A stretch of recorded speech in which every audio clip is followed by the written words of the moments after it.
I've talked about some tips before for picky eaters. It can be really challenging, and I sympathize for you. I've talked before about getting the kids involved in the kitchen. And then I thought today, what about before even the kitchen? How about getting them involved in growing the plants? Yeah, so boom, this came into my mind because I've been growing this. This is not a paid endorsement.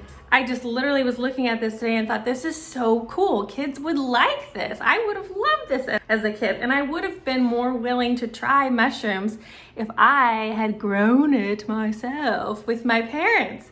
So if I had a toddler, I would get something really simple like this. You can grow it by just setting it in the window and spraying it with water in the morning and the evenings. Like, that is literally it, and it's organic.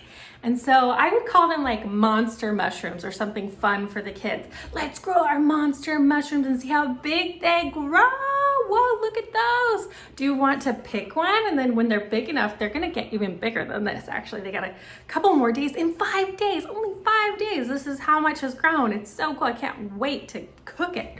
So this brand is really cool. Again, not a paid endorsement, but Back to the Roots has a bunch of different things that you can grow inside, even an apartment.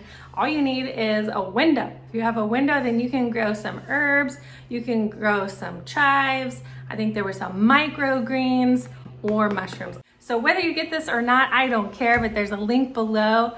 Regardless, I wanted to share my tip with you, which is grow your own food. Grow food with your children, even inside your home in an apartment, to get them interested. Not only are they gonna be learning so much about growing plants, but to get them interested into tasting new flavors. Like and subscribe, because I'm always making educational videos for you parents out there of things to do with your children to help them learn, especially during this tough time of quarantine.